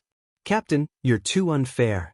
Feng Xian is now in Country ZC family and became a dark team bodyguard or something, always sitting around waiting to die, leading such a comfortable life, and he doesn't even bother looking for Worryless. If you need to kill someone, you should kill him first. That's right, kill that bloody stutterer first, the foreigner echoed.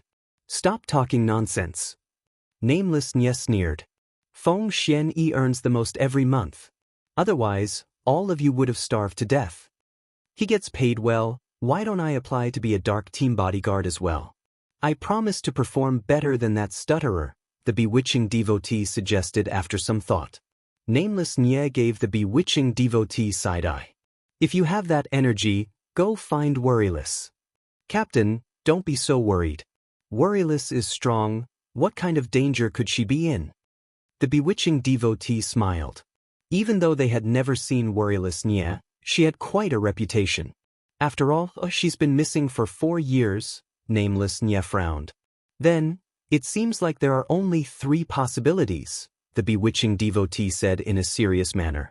The first possibility is that Worryless lost her memory due to an accident, so in these 5 years, she hasn't contacted her family at all. The second possibility is that Worryless Nye eloped with a wild man, and the third possibility is that after Worryless lost her memory, she eloped with a wild man, the bewitching devotee said. Nameless Nye pinched his brows. His younger sister, Worryless Nye, was with a wild man before. He received news that 5 years ago, Worryless Nye had a romantic relationship with a wild man from Country Z. Seeing Nameless Nye's expression, Spray of Flowers was slightly stunned. Worryless really had a wild man, huh? But didn't you mention that she had a fiancé in Europe? Her fiancé was the underground emperor of Europe called Ji Xiu-ran. They call him Emperor Ji, the bewitching devotee said after thinking for a moment. Soon, the dumplings, alcohol, and dishes arrived. After the beautiful iceberg man inspected the food for poison, they dug in. Nameless Nya ate a dumpling and said, "My younger sister's just like me. We both think that worldly customs are bullshit. That fiancé of hers was arranged by the family. How could he prevent her from messing around outside? She went away with that wild man from Country Z and even had a baby." Spray of Flowers was dumbfounded. She had a fiancé, yet she still gave birth to a child with a wild man. She's truly wilder than me. "Who's the wild man?" the brick mover foreigner friend asked. "Not sure. I've never met him, but judging by how my nephew looks, he should be quite good looking. Since he doesn't know about Worryless identity and that my sister gave birth to his child, he doesn't even have a clue he's already a father. If I find that wild man, I'll kill him." Nameless Nya said. "Captain, don't be like that. It's great that Worryless is with that wild man. This way, there'll be nobody to fight with me for Emperor G.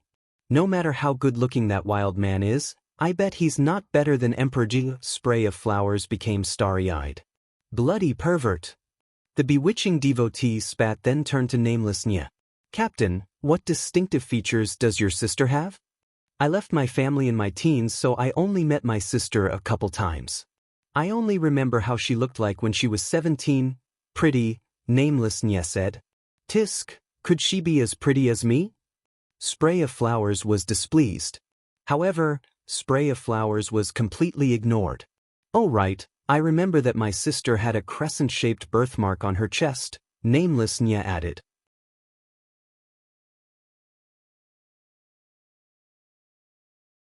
Chapter 599. The little devil was born. The bewitching devotee immediately said firmly, "Captain, don't worry.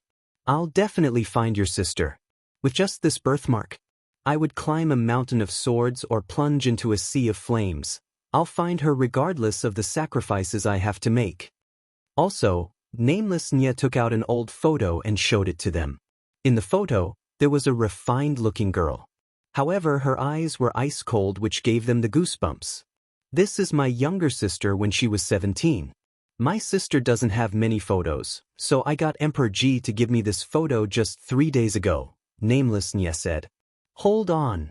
The bewitching devotee scanned the photo and was puzzled. "I think I've seen this person somewhere." That news pricked Nameless Nya's ears and his chopsticks stopped in midair. "This?" The bewitching devotee knitted his brows and looked at Nameless Nya.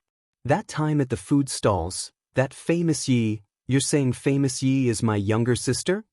Nameless Nya shook his head and said, "They look a little alike and I did suspect it at first, but she didn't recognize me at all and her temperament was way too different." "I see." The bewitching devotee let out a sigh and returned the photo to Nameless Nya. "Captain, the Nya clan and Emperor G have sent people to look for her for so long, we really might not be able to find her. Maybe Worryless and the wild man are inseparable and she doesn't want you to find her, so you might not be able to find her at all." "I don't think that's possible." Nameless Nya shook his head. "Even though the wild man didn't know about his child, my sister knew about it. So how could they be so inseparable that she didn't even want her own child anymore?" They were speaking when Nameless Nya's phone suddenly rang and the caller ID indicated that it was from a European territory. He just accepted the call when a tender but emotionless voice came through. "Uncle, have you found her?" "Regretfully, not yet," Nameless Nya said. "I guess I too am very regretful. I'll tell Grandpa and Grandma that you have a problem with your sexual orientation." A slightly childish yet cold voice traveled through the receiver. "Shit. Who has a problem with his sexual orientation? Huh." Nameless Nya raged. "I have video evidence of Spray of Flowers calling you hubby and pouncing into your arms. As long as the person looks handsome, he'll call anyone hubby and pounce onto him, okay?" Nameless Nya felt like he was losing his mind. "Too bad, Grandpa and Grandma might not listen to your explanation." "You damn child." Nameless Nya was on the verge of breaking down. "Is this kid really just 5 years old? 3 months. If you still can't find her, I will only be very regretful." "Hey, told." Without waiting for Nameless Nya's response, the line was cut off. "Captain, what's up?" The foreigner friend asked out of curiosity. At that moment, nameless Nye gritted his teeth and bellowed at them, "All of you, go make some money for me. It's almost the end of the month. Whoever has the worst performance shall be banished to Africa to carry out a mission." "Why Africa again?" the bewitching devotee put on a sad face. "I just returned from Africa last month." "Captain, then we shall go off to earn some money now." Spray of flowers and the others looked as if they wanted to run. "Hold it." Nameless Nye stood up and said in a serious manner, "What's our slogan? Nothing's nicer than dumplings, nothing's more fun than sister-in-law. Captain eats dumplings, we play with sister-in-law." The four of them chanted at the same time like they had done it 1,000,000 times before. "Continue," Nameless Nye dictated. "Captain of the god of death, talented and suave, cool, cool, cool, cool, strong, strong, strong, strong. Get lost." Nameless Nye waved them away. Following Nameless Nye's orders, the four of them dispersed like birds and vanished without a trace. Nameless Nye continued eating the dumplings and sighed. "Dumb girl, where are you exactly? Do you still care about that son of yours?"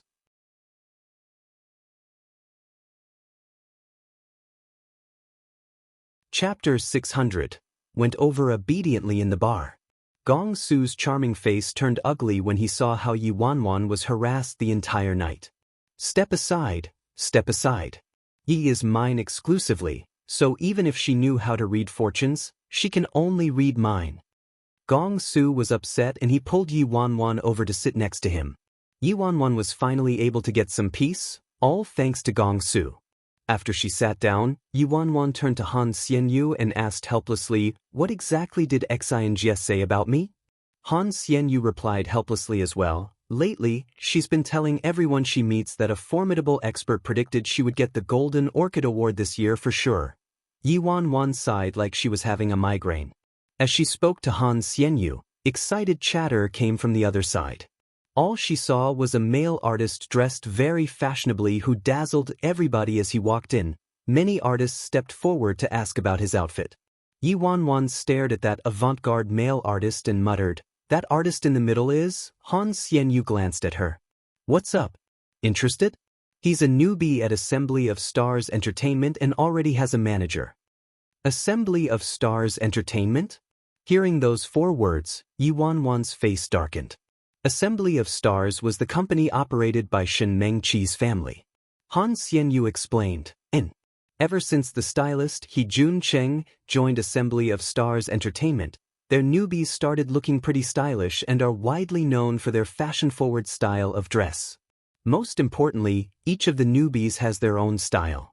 It can be said that Assembly of Stars Entertainment can successfully push out so many newbies in such a short time mostly because of Hu Junqing. Listening to what Han Xianyu said, Yi Wanwan's heart was filled with ridicule and iciness. Because of He Junqing?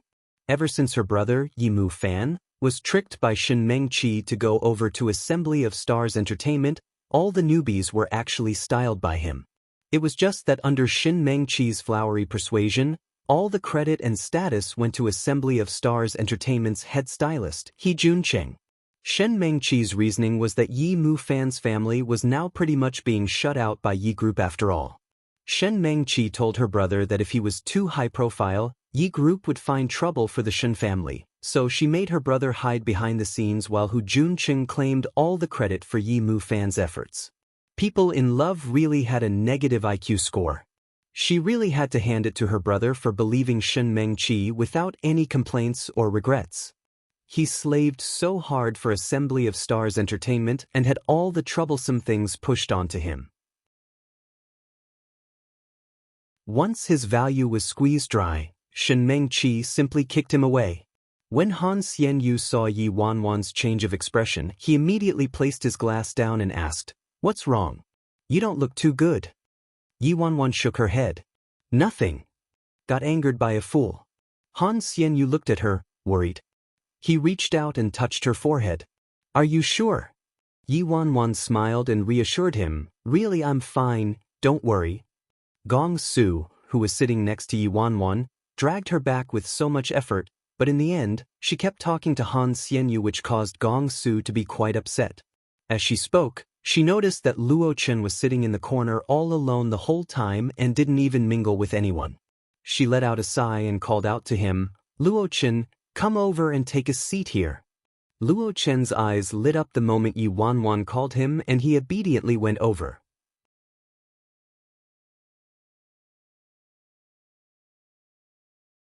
Chapter 601. Sit upright. However, Gong Su wouldn't give up his seat for sure. He glared at Luo Chen unhappily and moved even closer towards Yi Wanwan. Never mind Han Xianyu, but why is another person joining them? Annoying. Yi Wanwan saw that Gong Su wasn't giving up his seat and was thinking about where Luo Chen could sit when Han Xianyu stood up and moved aside for Luo Chen, allowing him to sit next to Yi Wanwan. "You can sit here." "Thank you, Yi." Luo Chen thanked him, then sat down next to Yi Wanwan. Gong Su immediately felt even moodier. During such parties in the past, he would be the wildest and happiest, but for some reason, he was feeling angry the whole time tonight. Gong Su's resentment transformed into a little ghost and floated out of his head. You don't even pay attention to me or play with me." Yi Wanwan sighed. "How do you want me to pay attention to you?" She had been listening to his chatter the entire night. Gong Su was about to speak when Tang Xinghua looked at him suspiciously. "Gong Su, what's wrong with you? You're a grown man, yet you keep pestering Yi Bai."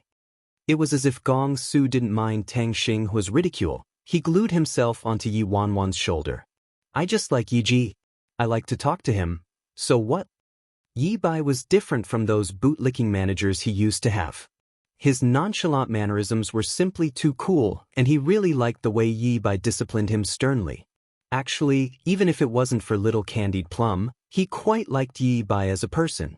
Gong Su was deep in thought when that crisp scent wafted into his nostrils once again.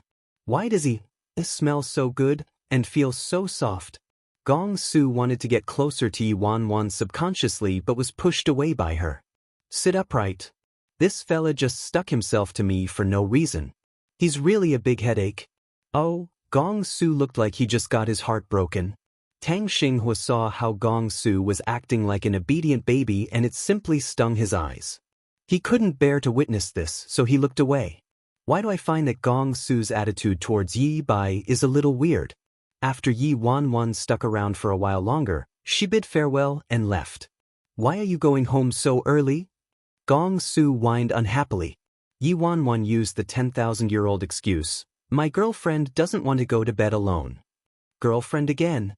Gong Su didn't have a choice and could only watch as Yi Wanwan stood up, and Luo Chen naturally went along with her. As Han Xianyu had a work assignment and had to be up early, he left with them. After Yi Wanwan left, Gong Su, who always partied till the sun was out, suddenly slumped down onto the sofa like a deflated balloon and wasn't interested in anybody who tried to chat with him. He initially had so many opportunities to fish out more information about little Candied Plum, but in the end he was just focused on chasing away the flies around Yi Bai. What a grave mistake. Blame all those flies for obstructing me.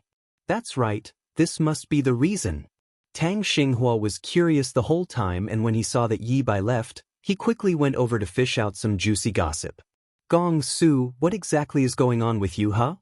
Gong Su was feeling irritable and he glared at him. "Don't talk to me, you're so damn irritating. Why do you have so much to say?" Tang Xinghua, "Huh? I just said one sentence, all right?" Seeing that Gong Su was acting like it was that time of month, Tang Xinghua was speechless. You're tuning in to the Passion Pages YouTube channel. We're so grateful for your support, and don't forget to subscribe to join us on this incredible journey through captivating stories. Your generosity through donations truly makes a world of difference, as it's the primary source of revenue that allows me to expand and enhance this channel for you. Thank you from the bottom of my heart for being a part of this adventure.